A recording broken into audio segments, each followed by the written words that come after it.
Good day everyone, this is Alvin again from the Philippines, and today we are going to talk about the potential drought breakers in Miss Universe 2020.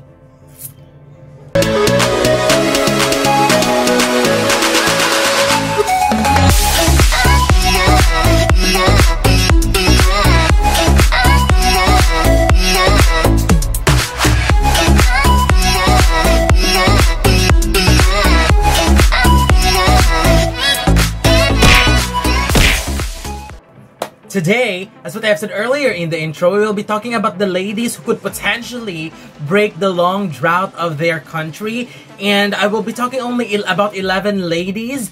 And my qualification for those who are on this list is that these are the countries that have not placed for more than 5 years. And that's the first. The second is these are the contestants this year that have the high possibility of ending the drought of their country. So let's go ahead and begin talking about these 11 countries, and we will be doing it in alphabetical order. Starting with Argentina. Alina Axelrod, their last placement was in 2014 with Valentina Ferrer, who finished in the top 10. And if they could be able to place this year, Alina will be breaking the 6-year drought of Argentina. I saw great potentials in Alina. I mean, she is being prepared by the Czar of Beauty, as Osmel Souza, who is the national director before of Venezuela, who produced many crowns for their country, and is also the main reason why Venezuela is called as a powerhouse of beauty pageants. And with the work of Osmel and Alina, I am truly impressed, and I'm very excited, and I'm really looking forward to see how she will perform. And with her overall quality right now, I believe it could be very possible. Next, we have Barbados. Hillary Ann Williams. They debuted in 1976, and as of the moment, they have no placement yet. And if Barbados will place this year, she will be breaking their 17 years long drought. So I'm very excited for that as well. I mean, Hillary Ann Williams could be a potential dark horse in this competition, simply because, I mean, no one noticed her before, because I believe the pageant world usually focuses on countries, on candidates from huge countries, and seeing candidates like Hillary Ann Williams, she actually speaks very well, and I see how she does recently. I mean, her photos, her videos, she's amazing. And with her quality as of the moment, I could feel that getting that placement is a possibility. I mean, she could actually be that potential spoiler that we are looking for. So I'm very excited about that as well. Next is Bolivia. Lenka Nemer, their last placement was in 2006 with Desiree Duran, who finished in the top 10. And if Lenka will place this year, she will be breaking Bolivia's 13-year-long drought. And you know how much I love Lenka. I mean, she's amazing. She's really super prepared, and her organization is really working very well. And I can see how they are making sure that Lenka will come to the competition super prepared. She's such an adorable, very likable candidate, and I really hope that her personality and beauty shines through, and she will be remembered by the judges during the preliminaries. I'm very excited for Lenka. Next, we have Chile. Daniela Nicolas. I mean, their last placement was in 2004 with Gabriela Barros, who finished in the top 15. And if Daniela will place this year, she will be breaking Chile's 11 years of long drought. Daniela is a strong contender this year, and Chile has been sending strong candidates in the past years. And if Daniela, I mean, they've been sending strong candidates in the past years, and although they did not place, they are still proud because they made sure that they are sending candidates who can really make and wave their country very proudly, and wave their flag, I mean, very proudly. And Daniela this year, I am 100% sure that she is going to deliver very well. Her preparations are amazing. Her transformation was superb. They are really working hard when it comes to her public speaking skills. She studied English to improve her public speaking skills, and she's got a great story to tell, very inspiring story as well. She's a very confident woman, beautiful candidate. So Chile is such an amazing, and one, I'm very sure that Chile is definitely one of the countries that I will be rooting for this year. Next we have Denmark.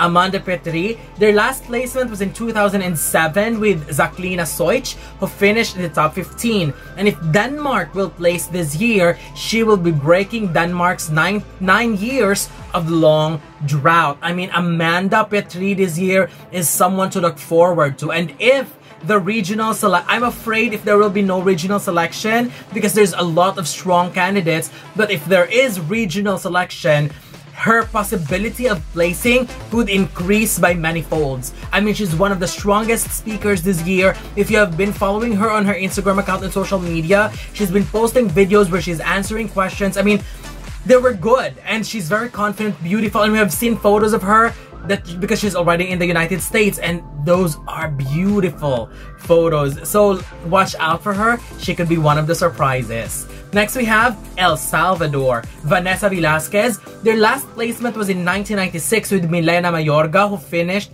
in the top 10. And if El Salvador will place this year, they will be breaking 22 years of drought. I mean, that would be wow. El Salvador is one of the most beautiful candidates that we have this year. She arrived early with Philippines and Colombia, so we have seen more of her, especially with Olivia Kido, where she became one of the guests in there. So El Salvador is also someone that I am keeping my eye on, although she's not really into my leaderboards as of the moment, but the potential is there. And that's why she's here in this list too. Next we have Finland. Vivi Aaltonen. Their last placement was in 1996 as well, with Lola Odusuga, who finished as second runner-up. And if she could place this year, she will be breaking 23 years of long drought. And you know how much I have hope for Finland this year. I mean, she's one of the strongest candidates when it comes to public speaking in the European region. And as what I have said earlier, from someone who have competed in Miss Supranational, I have seen how she competed in there, how she performed in there, and now with her transformation and everything that she did to prepare for Miss Universe, I'm just excited. And I will be so happy if Finland gets their placement this year. Next we have Malaysia. Francisca Luhong James. I mean, this would be historic if Francisca plays this year, because their last placement was in 1970 with Josephine Lina Wong, who finished in the top 15. And if Malaysia plays this year, she will be breaking their 49 years of long drought. I mean, as of the moment, let me be honest, I'm not really sure if she could be able to do that, because I have other favorites as of the moment, but I see the potentials in her placing. I really loved her purpose on why she's competing in Miss Universe, and that is to give highlight to indigenous groups and other else. And I have seen how she transformed as well. So I am really hoping for her, and I really mean that. She may not be on my list, but you know me, I am super excited to hear new countries. I mean, countries that haven't placed for a long time get their placement. I would really love to see Malaysia place this year. So good luck to them, and hopefully they will do very well. Next we have Myanmar. Thuzar Wintwin. They debut in 1959, and as of the moment, they have no placement yet. And if Myanmar plays this year, she will be breaking 10 years of drought. And Myanmar is one of my favorites during their national competition. I mean, she is super beautiful, and we have seen how she dominate every photo shoot as well. And with the situation in her country right now, I mean, it would be great if she could be able to get that placement, raise her voice on an international stage, and talk about the situation of her country. But aside from that, if she could be able to perform well and get that placement deservingly, I will be rooting for her. And again, as what I have said, if she will place, I mean, it would be amazing, because she will be raising some very important issue that is happening in her country right now. And I believe us pageant fans who are rooting for all the ladies, we will be with her in this fight against what's happening in her country. Next we have Romania. Bianca Tersin. I mean, their debut was in 1991 and they have no placement yet. I am so excited for this because, of course, we know Bianca is one of the front runners this year. She competed in Miss Supranational and Miss International before, and both times she made it in the top 5. So this is just amazing. I would be very... I don't need to say much because we know how strong she is beauty-wise, speaking-wise, advocacy-wise, performance-wise. She is someone to watch out for, and I am excited to hear Romania being called in the semifinals for the first time. She will be making history. And finally, Russia. Alina Sanko. Their last placement was in 2012 with Elizaveta Gelovanova, who finished in the top 10. And if she plays this year, she will be breaking Russia's 6 years of drought. And we have been we are aware of what happened recently with her. And again, I wasn't okay with her action, but I'm just glad that she apologized. And right now, Russia. Alina Sanko is one of the strong candidates this year. I mean, she finished top 12 in Miss World, and we know her quality. If we just look at her beauty-wise, she's one of the most beautiful candidates competing this year, just on a beauty of face alone. And when it comes to her work with children, I mean, that is very inspiring. She's a very, very talented painter. I mean, that's just phenomenal if you're going to have someone like her who paints really, really well. And don't get me wrong, let me rephrase that. As a human, I'm okay that she apologized, because committing mistakes and apologizing is it's like giving people the chance to learn from their mistakes, to move on, and to grow as better and, you know, a better individual, to be honest.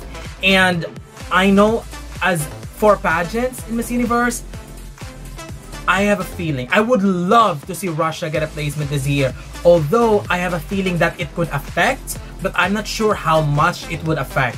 Whether it will affect her placement or not, all I can say for now is, as a candidate, beauty-wise and possibly performance-wise, I believe she is someone to watch out for sure. No, I'm not sure what you think about all of these 11 ladies that we are talking about in here. So if I will ask you, who do you think among these 11 ladies have this strong possibility of breaking the drought of their country in Miss Universe 2020? Don't forget to leave your comments below. Don't forget to give a thumbs up and share the video as well. And most importantly, don't forget to subscribe, because you'll be seeing more of these videos in the future. For now, thank you very much and have a wonderful day from the Philippines.